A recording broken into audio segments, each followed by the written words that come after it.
All right, we're live. Welcome everybody to the Choices, Chances, Changes show with Georgie Dickins and Kit Tran, where we explore the transformative power of personal and professional decisions. Now, we are so lucky today to have Ambre Soubiran, which I'm pretty sure I botched the name, and sorry, Ambre, for that. Ambre is the CEO of Kaiko, and today we're gonna talk a lot about her life decisions and how she got to where she is today. So, Ambre, welcome to the show. Thank you very much. Thanks for having me.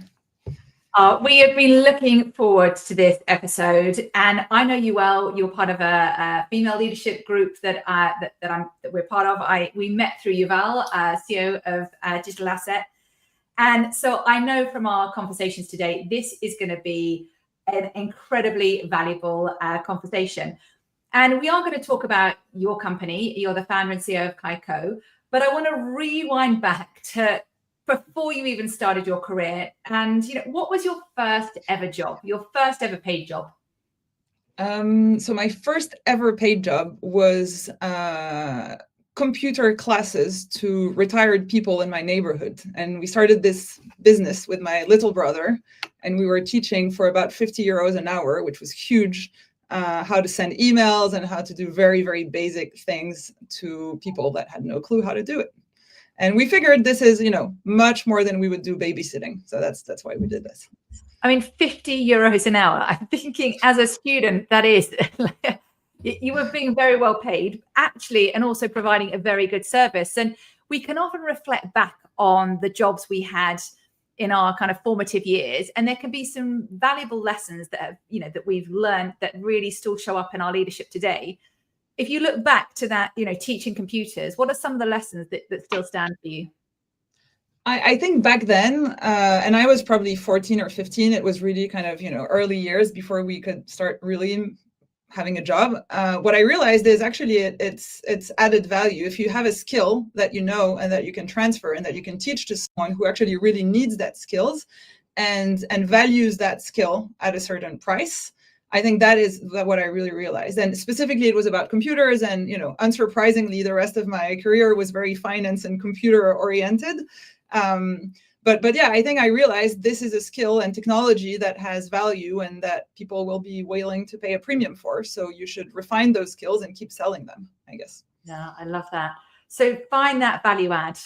I think that's the key one. And if this is a lesson I'm going to be teaching my children, find your value add. And as you said, find people who are willing to pay a premium for that. So, and look, so you started your career at HSBC, and then you left HSBC after around 8 years to set up Kaiko. And I think we'd love to hear a little bit about the genesis of the business.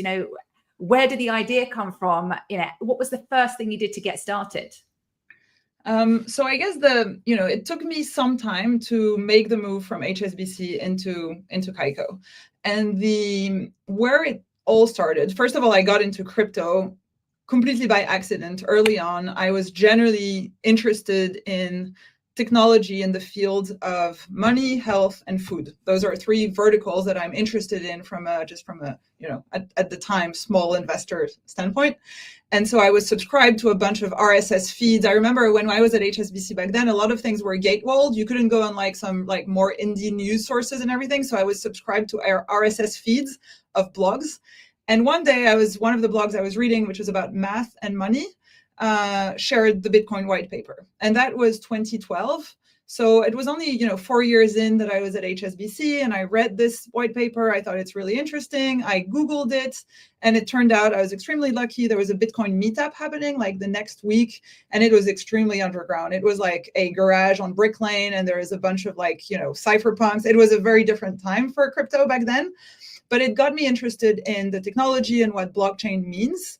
And then I did an online degree, which I still recommend to people today. It was a Princeton computer science MOOC called Bitcoin and Cryptocurrency Technologies. Super, super cool degree. It's free. It's on Coursera, and you can learn about the basics of how Bitcoin and cryptocurrency technologies work.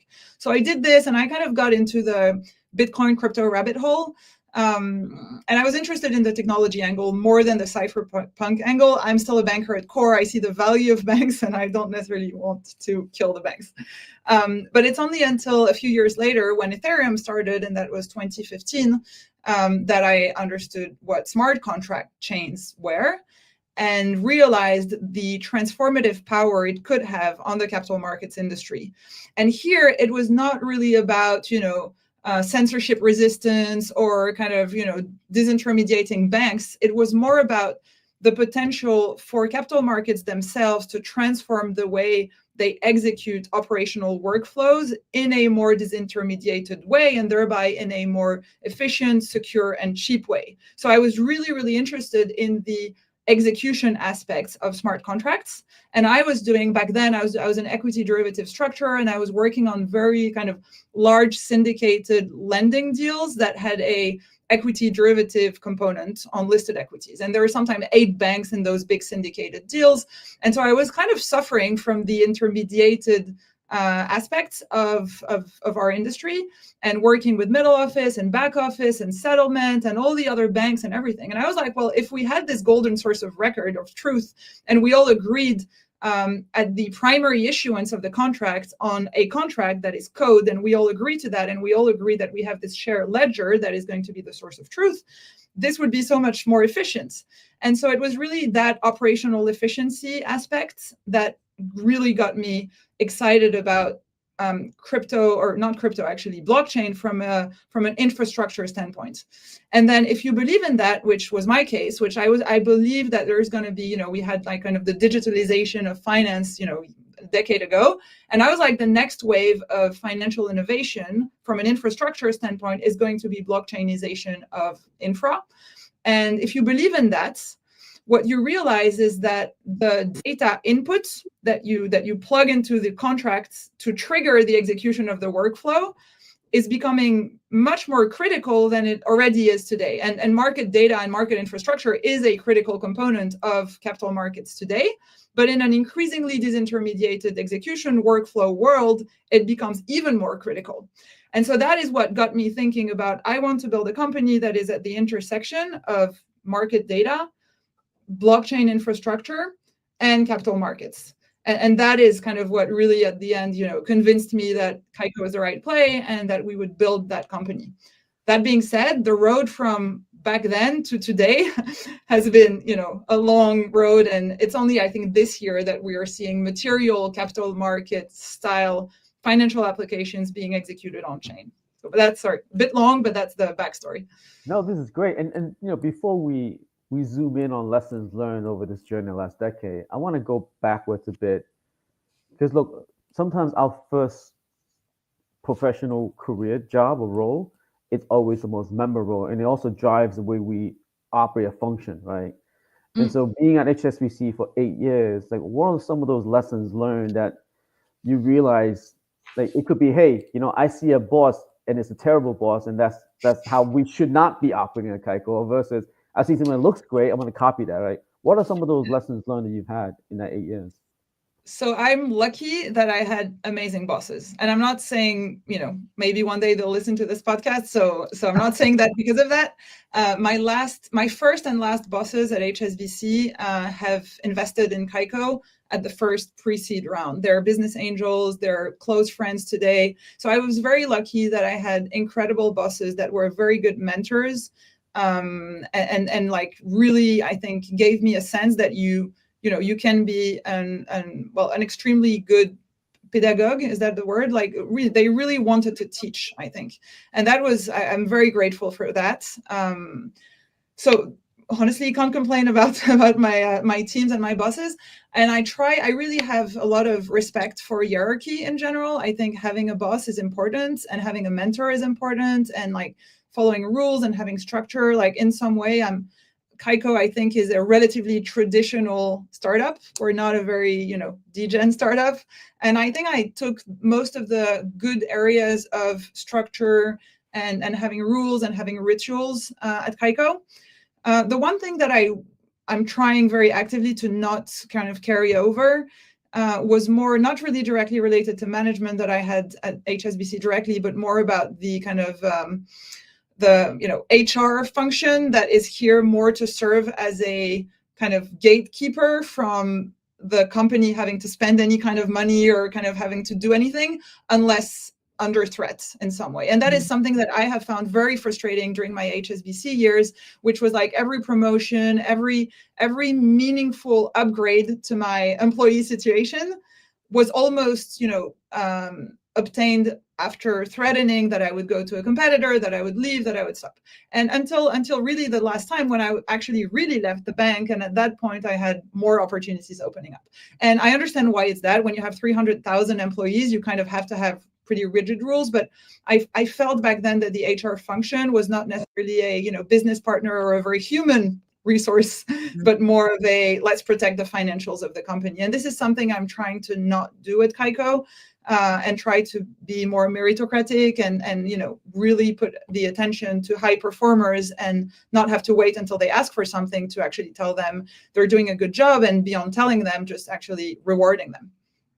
Yeah, the amount of people I hear who it comes to having to get another job before they're recognized, or they're operating on let's say an MD platform, but they haven't got the title and they lose their sponsors. And so I love the approach that you speak to with regards to, Kaiko, and it's a meritocracy. You're rewarding people on performance.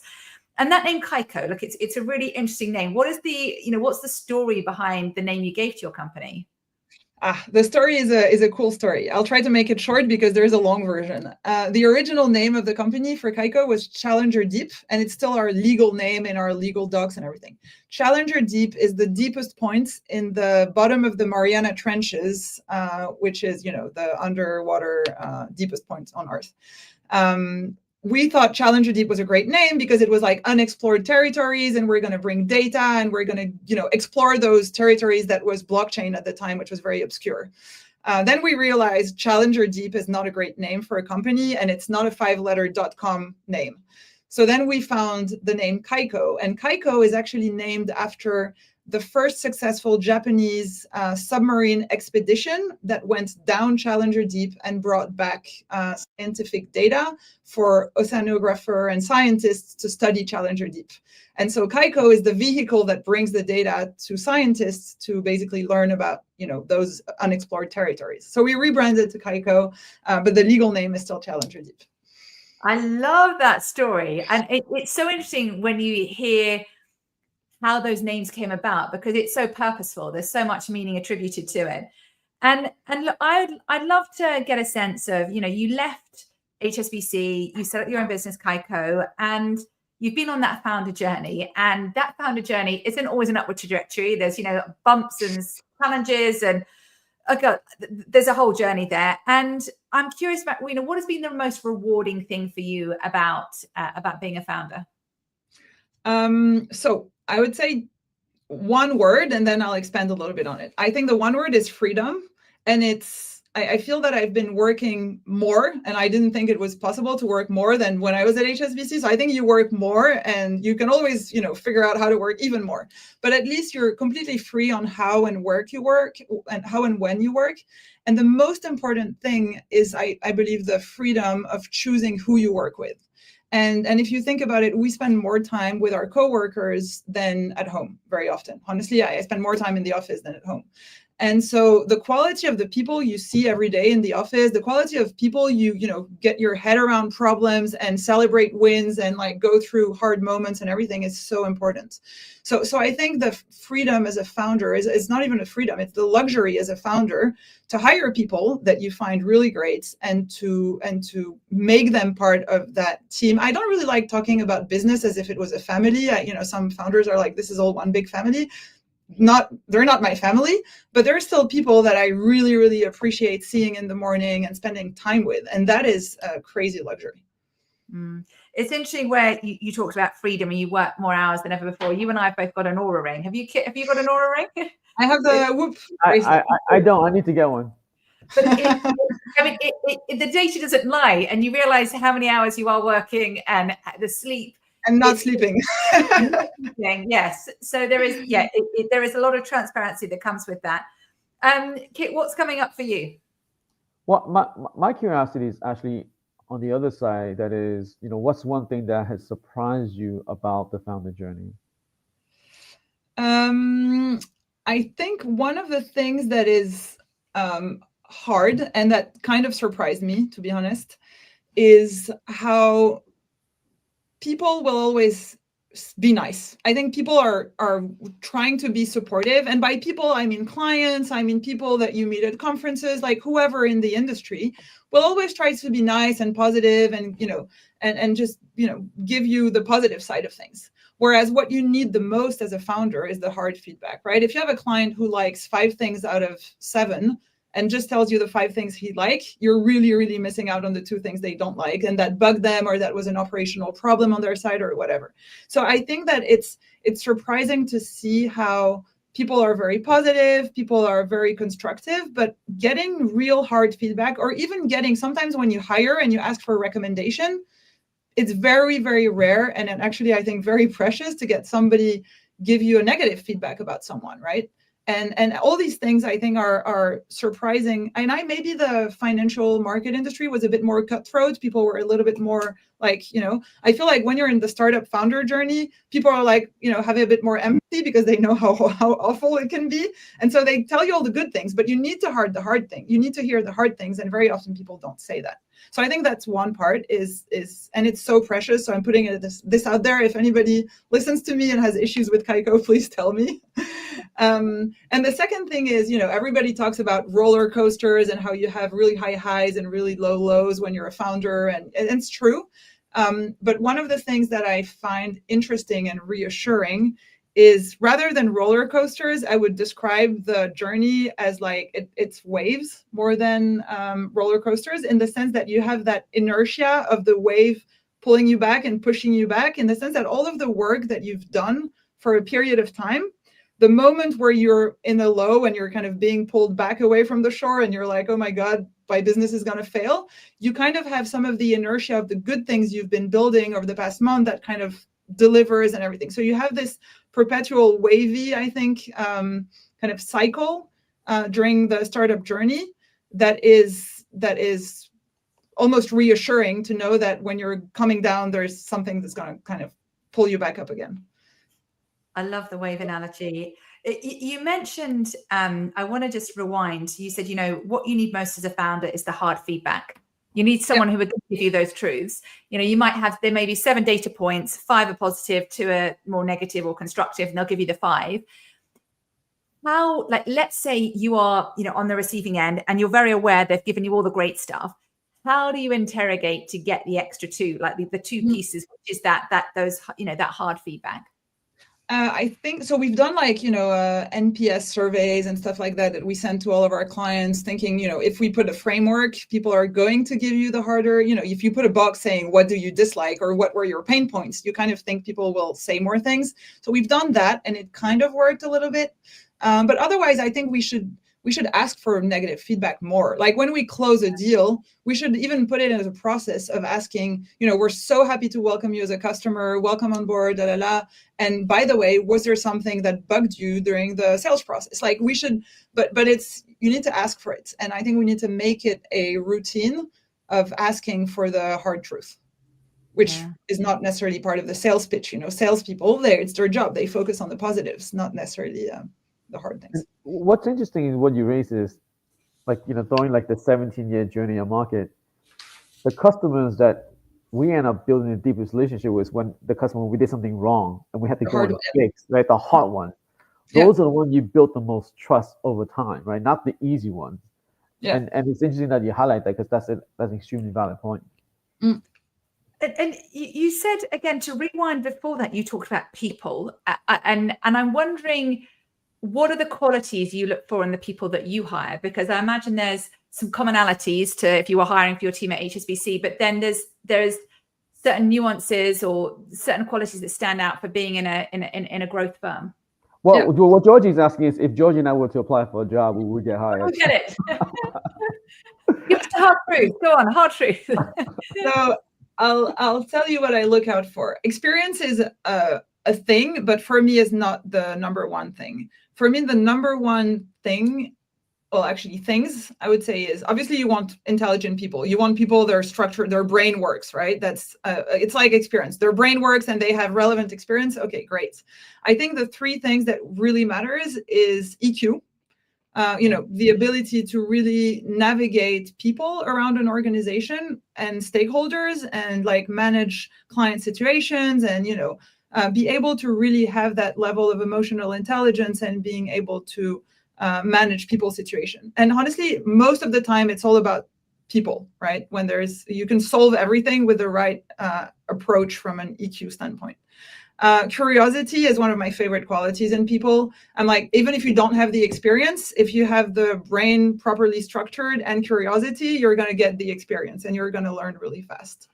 And then one thing that I like, and it's you, if you get to know my team, you will realize I like eccentricity. I like people that are a bit, out of the book and that are a bit special, either because they have a really interesting like life story, or because they have these kind of character traits, or they're really funny, or they're really whatever, or geeky about something specific. Like, I like people that are just a bit different. And I think that the more people are different and themselves and eccentric, the more cohesion you build into your team, specifically because people are different, they need to make the effort, right? Whereas if you hire people that are all the same, everybody just assumes that they're the same and they stop making the effort in understanding the other. So my team, my exco, we're 6 in total. We couldn't be more different and a little bit eccentric, and I love that. No, that's amazing.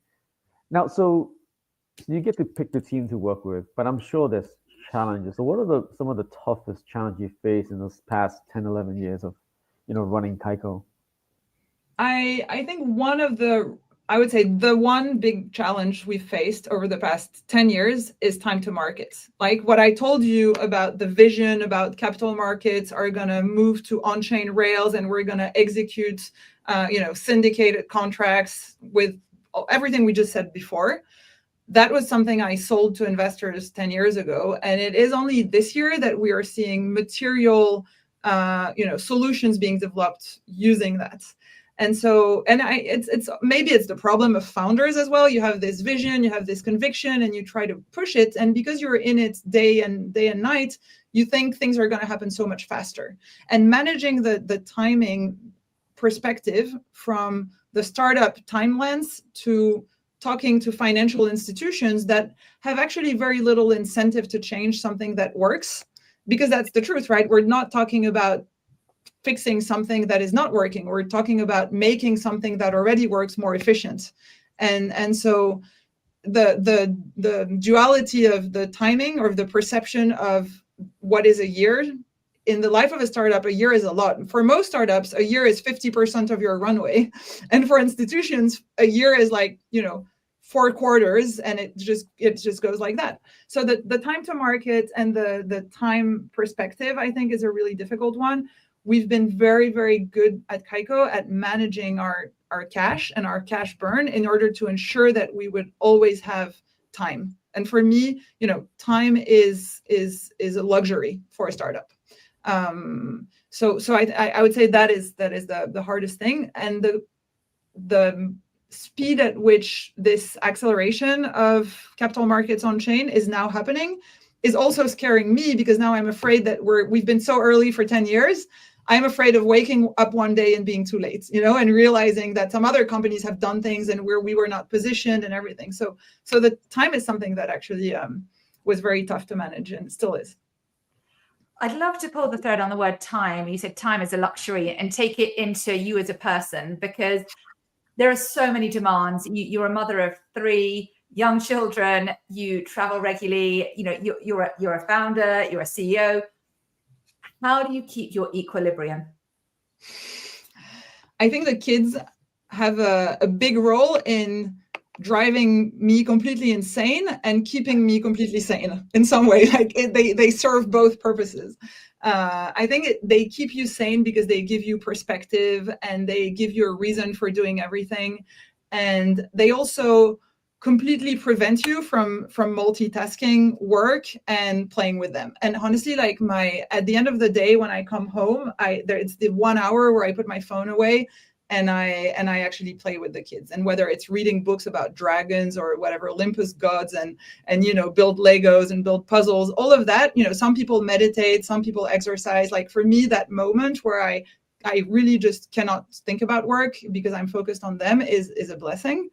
So that's clearly one part of it. And otherwise, I love to swim, but it's really hard to find some time to swim. I've tried, as you just mentioned, I have the thing. I've tried to measure things better and build in exercise. I've tried to start running. Not very good at doing regular sports and stuff yet. And swimming, do you do outdoor water, or are you inside? If I could swim in the sea every morning, I would. It's a bit hard, and the Hudson is not so tempting. So I swim in a pool more than in the sea. But one day I hope to swim every morning in the sea. And I think it's so important. We all will have different things that energize us. For you, you're saying it's running, it's time with your children, it's swimming. And even if I remember my coach saying to me, some is better than none. And I was like, okay, that's good. Even if it's a 10-minute run, said it's better than nothing at all. So I've tried to, rethink that it doesn't have to be an hour, 10 minutes or whatever I have time for is enough. And it can be hard to prioritize yourself when there are many people that, that need your attention. And I'd love to kind of go back to Kaiko and like, what does success mean to you? Like if we, 2 years from now, you, me and Kiet are having a coffee or something stronger, and you're like, that's just been an incredible couple of years. What would you be sharing with us that has contributed to that? So there's one KPI that I measure and that I think is important. And so if we're having hopefully a glass of wine and talk about success, I will tell you about revenue, turnover, number of clients, important milestones, everything, right?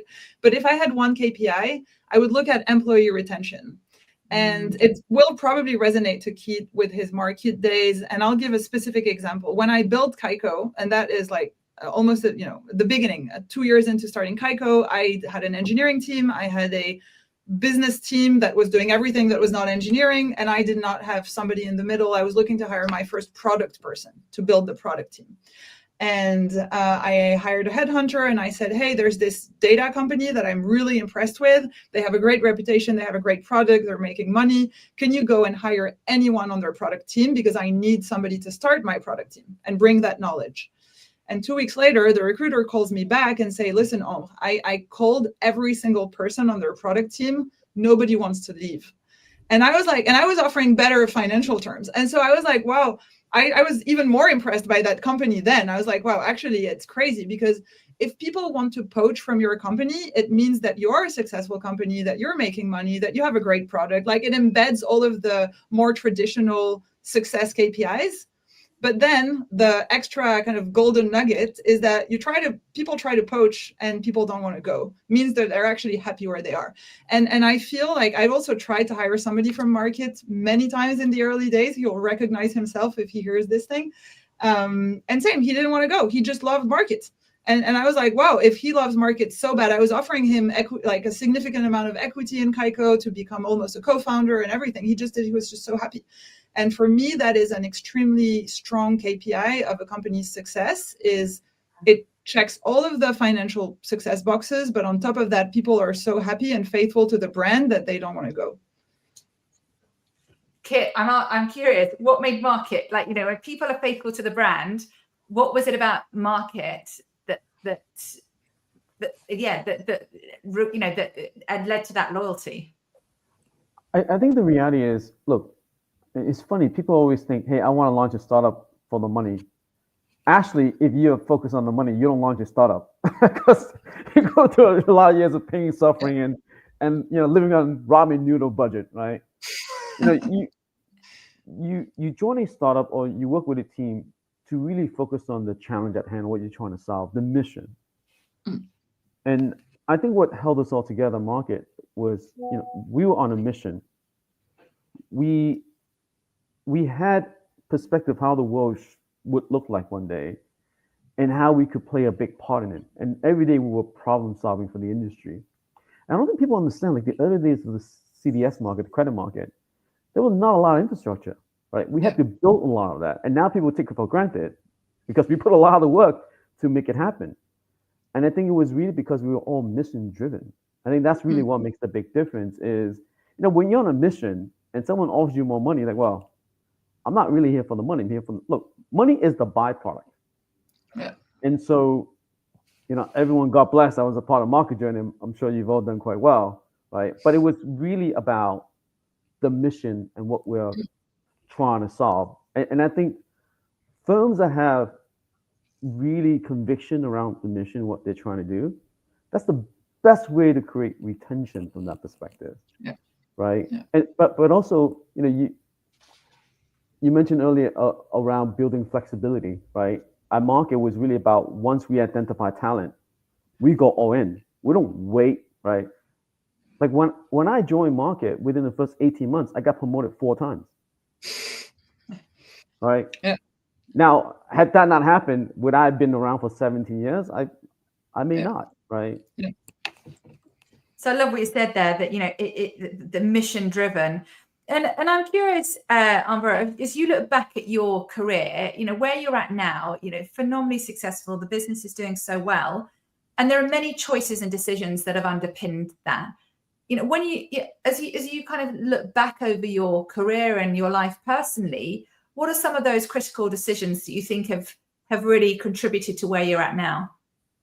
So personally, or within for Kaiko, or for me?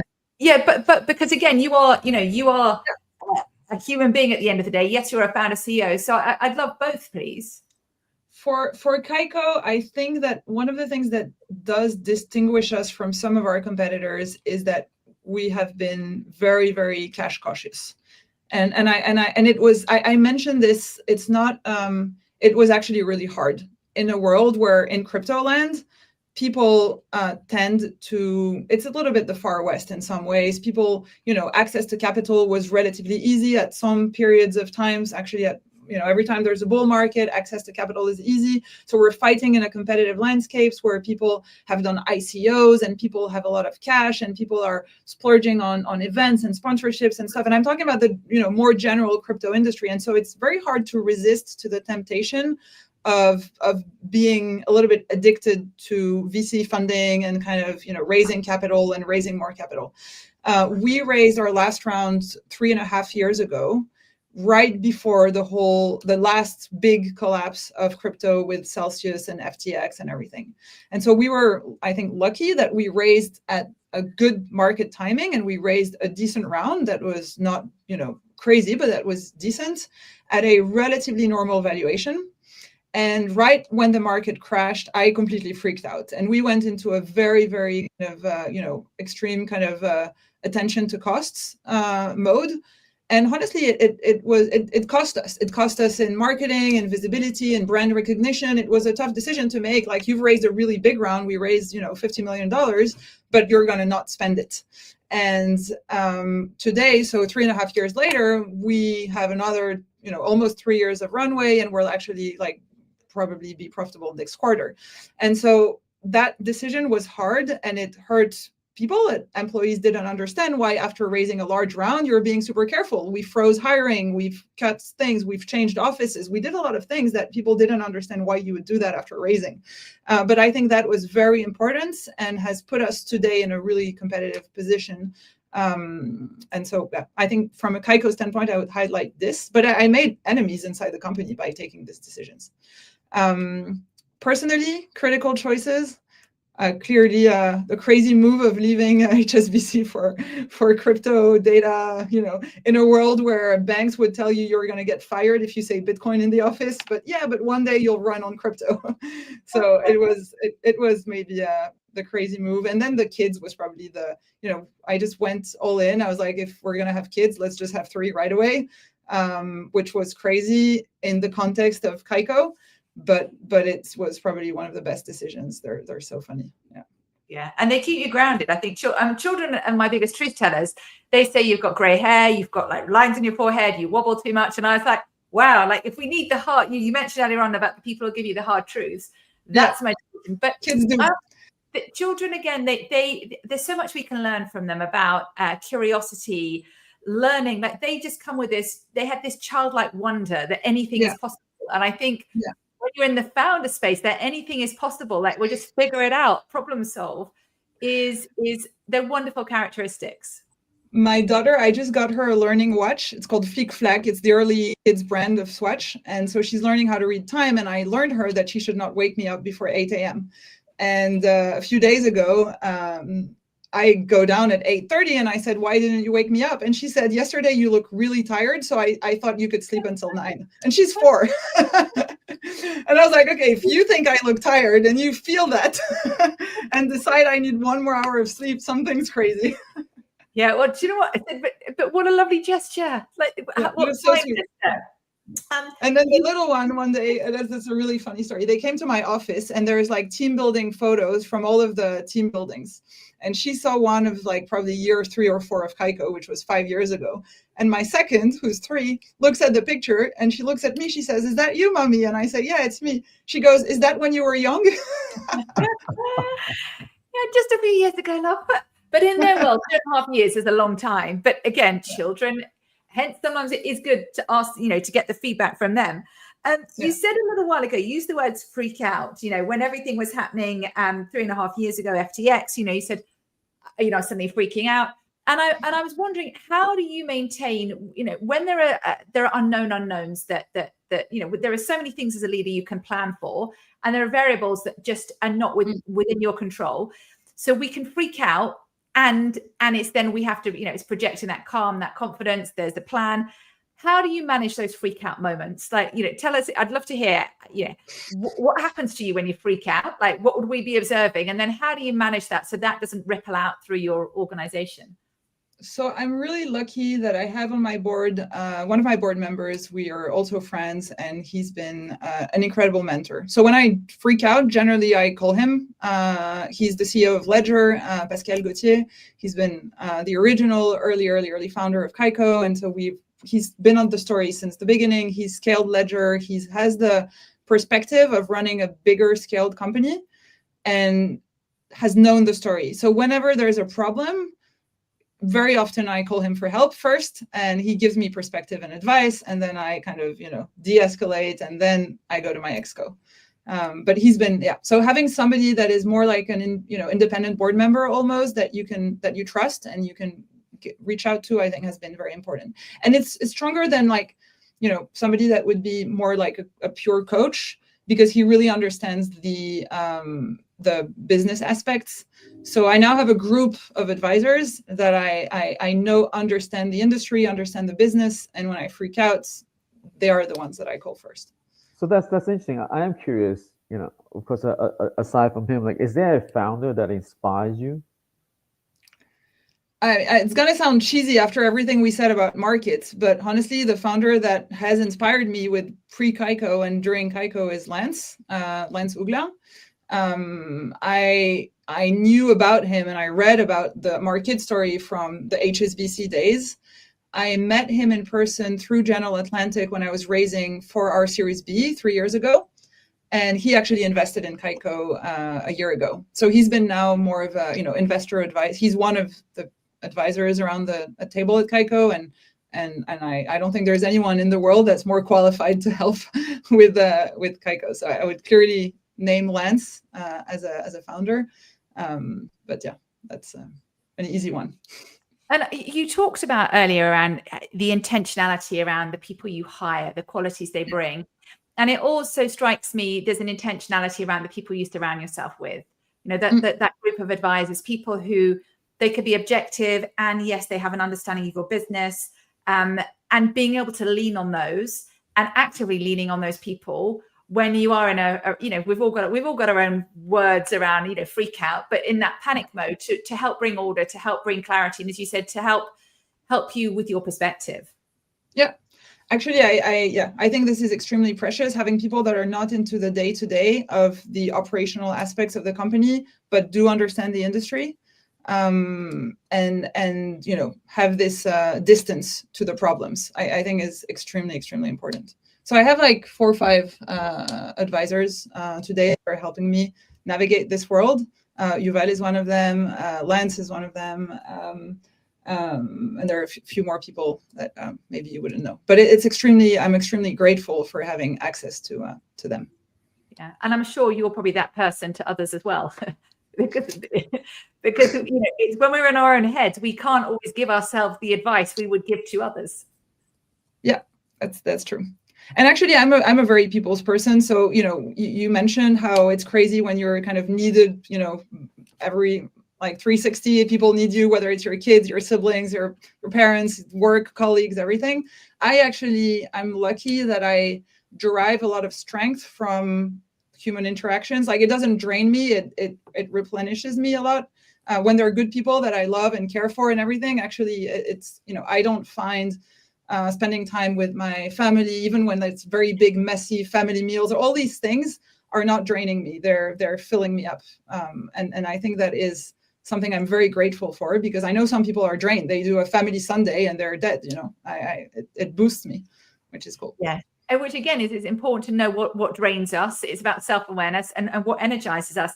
And I'd love to ask you the question around founder madness, because there are many great entrepreneurs, founders in the world, the Elon Musks, the Jeff Bezoses, and many transformative leaders walk this fine line between, founder, between brilliance and what some people call founder madness, a degree of, recklessness and craziness. And I wonder, saying that word founder madness, how you connect to that. It resonates very much. Some people would say that I'm a little bit too intense sometimes good, sometimes bad. I think it's true, but I also think I'm intense about things that I deeply care about, whether it's people or whether it's a company, a vision. I do have this tendency to go a little bit crazy, but I think it's if you don't have that to drive you and to keep you up late at night and wake you up in the morning, and if you don't have that kind of little madness, you cannot survive the intensity that is required to run these kind of businesses and have these kind of lives. And I read a quote that I really liked recently. I wrote it down, and I can put it in the comments of that episode. But it's about, if you love something really deeply, it will bring out some madness in you, whether it's a person, a vision, a company, whatever it is. And it's irrational, but it's what kind of builds things. So yeah, I do think people are crazy. Well, it's what people call founder energy, right? That's what you need to found and create companies. That's I wouldn't call that madness. I just call that passion. Yeah, so, passion. I agree. And it's if you love something deeply, it will bring out some madness. Yeah. I'll put the full quote. It's a long one. I don't want to, I can read it, but I will paste it in the comment section. Well, I have some quick fire questions, which are ones that again, there's no right or wrong and not a competition, and we just throw them out there, see what comes up. Before I do that, Kiet, is there any questions? I mean, if we look at how many notes I've made, there's a lot. Hold on, there we go. There's a lot. And there's so many valuable quotes and lessons and insights that you've shared. I'm curious, actually, Kiet, I was going to ask one question, but I'm going to ask a different one. What's one thing that's really stood out for you based on what Ambre has shared?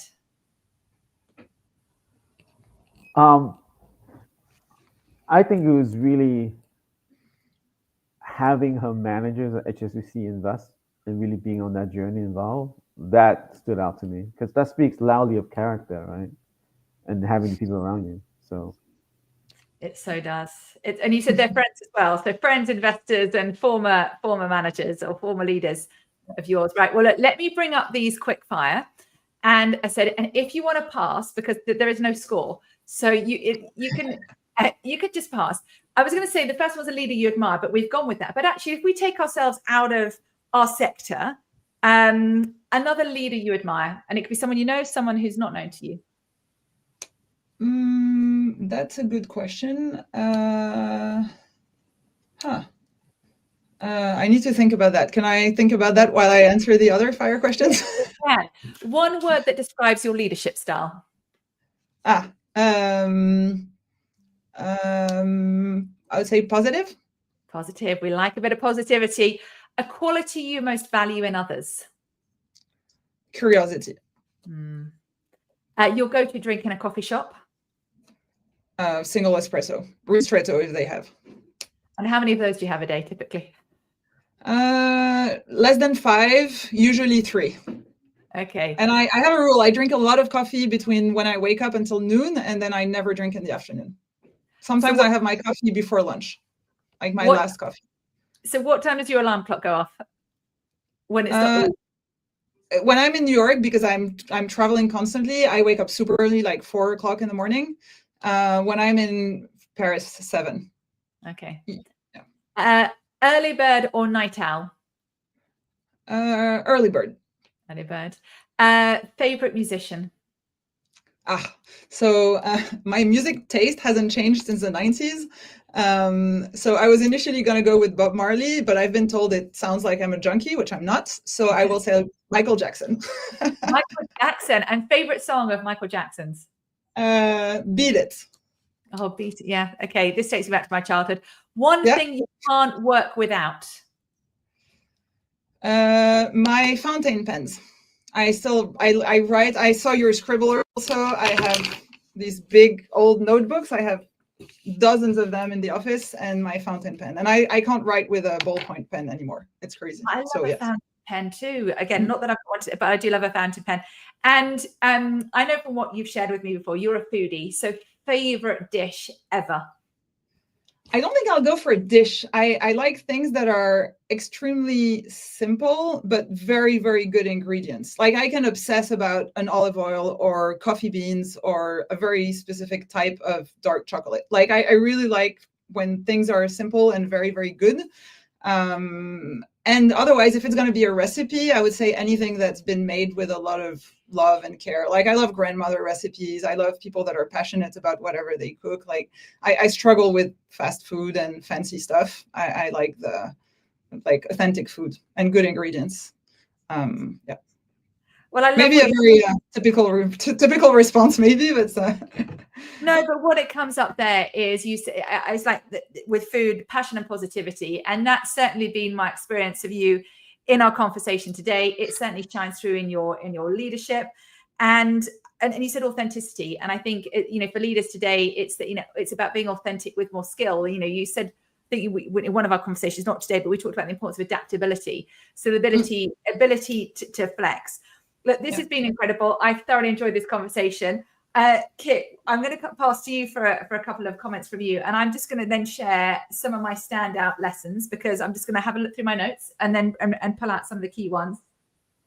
No, Georgie, appreciate it. And Ambre, thank you today for the great discussions we have. I do have one question, which could be sensitive, could be tricky, given my recent role as well. Like, what's your view on the industry and competition that you're seeing? So on the crypto industry at large, I will speak from my kind of banker's perspective, right? I feel that I've been waiting for the past 10 years for 2025 to happen, because it feels like finally we are seeing a kind of material change in the understanding that financial institutions have for blockchain.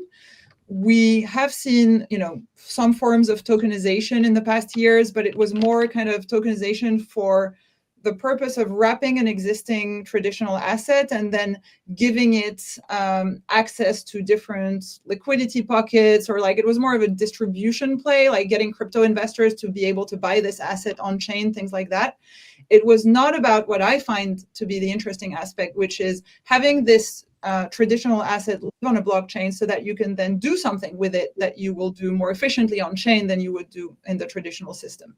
So today we are seeing kind of native issuance of tokenized asset, or native issuance of assets on chain, so that you can use those assets for collateral, so that you can, do some repo or whatever lending, so you can actually do something with the asset.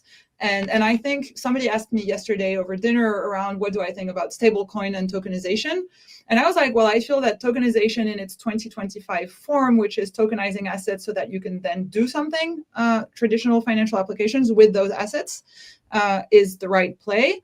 And that stablecoin is going to become the main block of the cash leg of those applications, right? So those applications will require tokenized securities for hedging and for collateral and other use cases. And then stablecoins will be used for processing payments and for just kind of settling the cash settled contracts at maturity.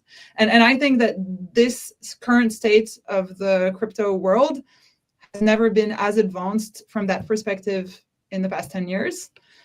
There's still a lot of, road ahead, and it will probably be bumpy. I'm always wary of the excessive aspects of crypto sometime and the exuberance you can have around crypto and crypto companies and all of the companies going public and IPOs. And like, it sounds like things are now reaccelerating a little bit too fast, and it may crash a bit at some point. But we've reached a clique where institutions now are really understanding the infrastructure aspect of blockchain, not the crypto as an asset class aspect of blockchain. Great. Back to you, Georgie. Yeah, well, I'm trying to go through and pull out my 3 to 5 key lessons. So there's so many. And so I'm just going to pull out one of my favorites, which I think is, you said one of the key KPIs that you measure, and Lance talks about you measure everything, and then it's what are you putting your attention on? He said, I measure, employee retention. People are faithful to the brand. And I think behind every product, every process, every protocol, like, it's people. And if you get that right, you get the culture right, people feel motivated, they'll take the hill, they'll go above and beyond. And when you said that, I thought, I wonder how many people truly measure employee retention. It's a number, like they measure it, but I wonder how many people really pay attention to it. So that felt, yes, it's all about the financial measures, but getting the people aspect right. And equally, you all know that people talk, and if others are telling people about their experience, a bit like market, or I don't know if you said it's market, but the company you tried to hire from and no one wanted to leave. So that certainly stood out for me. But I will be putting on our LinkedIn page all the key. I will be writing up all the lessons. So look, thank you so much for your candor, your positivity, your insight. It's been a truly, truly enjoyable and insightful conversation. Thank you very much. No, definitely. And thank you to the audience for your continued support. Look, Georgie and I will keep doing this as long as you're still listening and finding value in this. We've received a lot of positive feedback. But to Ambre's point, do send us the negative feedback personally. Let us know how we can do better, how we can improve. And until next time, thank you, everybody. Appreciate it. Thank you.